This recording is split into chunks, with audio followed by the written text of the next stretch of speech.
Hello and welcome to the Survivor League Breakdown. I am your host, Josh Shepherdson, and you can follow me on Twitter where I post is at BChad50. And if you're still alive in your Survivor pools, congratulations. If you are doing well in your Second Chance Survivor League pools, I'm right there with you. But let's jump right into the action. Our first contest of the week is a Thursday night football game at Foxborough. New England is an 8-point favorite. All spreads, by the way, are going to be according to Pinnacle Sports. So just to get that out of the way. But the Patriots are 8-point favorites against the suddenly hot Miami Dolphins. Dan Campbell has them playing at a very high level since taking over as the interim head coach. They've won 2 games since their bye week. They've established the run. The defense is looking like a defense that features superstar caliber players. And Ryan Tannehill's played well now that he no longer has a ridiculous volume of passes at his disposal every week. The emergence of Lamar Miller and actually using him, go figure, use your talented running back and you're going to have some success, has worked out well for the Dolphins. Dolphins are 8-point underdogs, though. And, I mean, you have to feel at least relatively good about New England maintaining their 0 in the loss column this week. They are at home. Brady's playing at an exceptionally high level. However, the Patriots don't qualify as one of my 5 favorite plays of the week.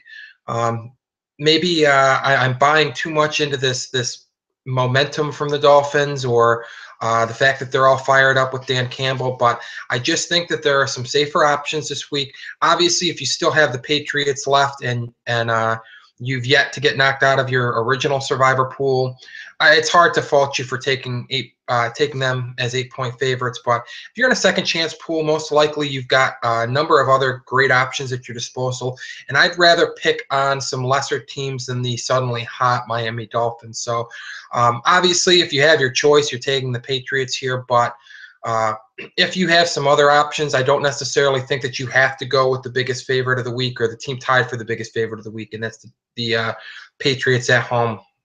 Next up, we've got another game in London this week. It's Detroit at Kansas City, but as I said, the game's in London, so that's your neutral site game. Chiefs are 4.5-point favorites, but this is one of 2 games that I believe need to be on upset alert. The Lions fired their offensive coordinator. This could be another case where team's going to perform better after some coaching changes, much like the Dolphins did. Stafford's played well in a couple back-to-back weeks. The Chiefs struggle mightily defending wide receivers. Calvin Johnson, Golden Tate are a nice little duo to give them some fits. So I'm not in love with this 4.5-point spread. I think if you're scraping the bottom of the barrel in your Survivor League pools and maybe you're stuck picking an underdog or picking between an underdog and a favorite that you don't love, the Lions are at least worth a dice roll. But again, that really depends on what you have left. There are some much better options, but if we're looking at upsets, if you're stuck picking a dog at this point in your Survivor pools, the Lions look like one of 2 dogs that I like this week. Next up is the Minnesota Vikings at the Chicago Bears, and we've got to pick them. If I'm picking one side of this, I'll go ahead and take the side with the most talent, and that's the Vikings. Adrian Peterson, Teddy Bridgewater, Stephon Diggs. They've got a better defense. And even though the Bears have been mostly healthy of late, you have to still suspect that some of their key contributors are less than 100%, even though they are active and suited up. The Bears are at home. They haven't been bad of late. They've at least shown signs of life. Cutler's taking care of the football for the most part, but I'll take the better defense. I'll take the team with more talent, and that's the Minnesota Vikings. Next up is the Falcons and the Buccaneers at Atlanta. Falcons are 7.5-point favorites, and they are one of my elite plays. They are, in fact, my second favorite play of the week. They've done a great job of establishing the run with Devonta Freeman, but I think the best way to beat this Buccaneers team is through the air. Matt Ryan isn't having a great season, isn't having his typical banner year, but he's at home where he's performed better throughout his career. Julio Jones draws a good matchup, and he's about as healthy as he's been all year. And this is a matchup that I think the Falcons are going to win handily. 7.5 almost feels like a light spread, but this is the NFL, so you're not going to see many spreads much bigger than that on a weekly basis or even throughout the year. So I do feel really good about the Falcons. If you still got them in your Survivor pool, this is probably one of their better matchups the rest of the way. Next up, we're going to head to New Orleans, where the Saints are a 3.5-point favorite over the New York Giants. And to me, this is a stay-away game. The Saints are playing well. They just beat they're on back-to-back wins, beating Andrew Luck and the Colts, and then following that up with a impressive win beating Matt Ryan and the Falcons, and then following that up with an impressive win over Andrew Luck and the Colts. If I'm taking a side of this, it would be the home team. It would be the Saints, but that's really just a product of being at home and their defense tightening things up just a little bit of late. But Giants have been scrappy this year. Eli Manning is playing at a very high level in Ben McAdoo's offense. Didn't throw for a touchdown last week, but he's taking care of the football. And I think this is one of those cases where it's really a pick-em. If it were a neutral site game, we'd be talking about a pick-em. But it is at New Orleans, so if I'm stuck taking a side, I'm taking the Saints. But this is a game that I'd rather just stay away from. I don't think there's a big edge to be gained here, taking either squad. Next up is the St. Louis Rams hosting the San Francisco 49ers. Rams are tied for the biggest spread as 8-point favorites over the visiting 49ers. The Niners are lost this year. They're barely scoring. They're scoring just under 15 points per game, which is pathetic. They can't keep Colin Kaepernick upright. Jim Tomsula looks like he's perpetually confused on the sideline. And Carlos Hyde isn't 100%, even though he's been playing. Todd Gurley is 100%, and he's been 100% beast so far in his rookie season. And this matchup sets up very favorably for the Rams. Granted, the Rams are just the second worst offense in football in terms of points per game. So the 8-point spread is somewhat surprising considering they aren't a big scoring team themselves, but that defense is fantastic. Their front seven are awesome. I expect the Rams to get after it. They are my third favorite play of the week, and I think they're one of the safer picks this week, obviously, as my third favorite play. So dialed it up last week against the Browns at home. Going to do the same this week against San Francisco, I believe. Speaking of the Browns, they are hosting the Arizona Cardinals, and the Cardinals are just 4.5-point favorites on the road. They did hold on to beat Baltimore in a game that was a little closer than I certainly expected. Granted, the final margin of victory makes it look like a more impressive win than it was. They did win by 8, but the fact is Joe Flacco had a chance to throw the ball into the end zone. He was intercepted on what would have been given the Ravens an opportunity to tie that game up had they scored, and obviously converted the 2-point conversion. So margin of victory a little bit deceptive there, but the Cardinals headed to the Browns. They are one of my favorite plays. They are one of the 5 elite plays that I've circled for this week. If you are in your original survivor pool, most likely you've already burned the Cardinals at this point. But if you're in a second chance pool like I am, you may still have the Cardinals. I feel very confident in them on the road. The Browns have struggled to keep Josh McCown upright, and they've struggled with turnovers. The Cardinals have an opportunistic defense and the second highest scoring per game offense in football. So really clicking on all cylinders. Love the Cardinals. Bruce Arians has his team playing really hard. Next game on the slate is the Cincinnati Bengals at the Pittsburgh Steelers. And from a viewing standpoint, get your popcorn ready. This one's going to be a fun one. Bengals remain undefeated. The Steelers are expected to get Big Ben back. They are 1-point underdogs at home. For all intents and purposes, this is basically a pick-em between two very good teams led by, I can't believe I'm saying it, 2 elite quarterbacks. Andrew Dalton is playing at an elite level right now.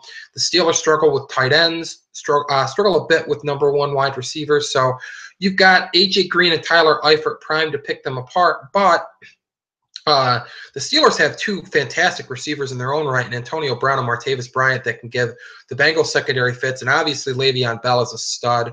So this looks like a shootout, and it's one that I'm not going to touch. There's nothing to be gained here. It's a division game, so those are typically tough to pick anyway. I mean, unless we're talking about the Patriots against anybody in the AFC East these days, and over the last decade seemingly. But I'm going to go ahead and stay away from this game. If I had to take a pick, I would take the Bengals. I think their defense is slightly better than that of the Steelers, and I feel a little bit more confident in A.J. Green and Tyler Eifert catching passes from Andy Dalton than Big Ben shaking off the rust and immediately coming out and firing it up against the Bengals. Moving on to my second upset pick of the week, we've got the Chargers traveling to the Ravens, and that's really the knock on the Chargers, is that they're going from the West Coast to playing on the East Coast against the Ravens. Certainly is nerve-wracking. They are 3-point underdogs to the host Ravens, but the Ravens offense doesn't have a lot of weapons. It's Steve Smith, Justin Forsett, and nada. And if the Chargers can take away either of those weapons, I like their odds at winning a shootout. They do have more offensive firepower than the Ravens. I trust Phillip Rivers more than I trust Joe Flacco at this point. So as 3-point underdogs, if you're stuck scraping the bottom of the barrel and you're in your original survivor pool, you haven't moved on to a second chance pool. Chargers are one of those underdogs that I like. I like them a little bit more than the Lions. I just have a lot of faith in Phillip Rivers playing at a very high level right now, and I think they can do just enough to pull the mild upset on the road against the Ravens. Next up, the Jets travel to Oakland, who just beat my upset special Chargers last week.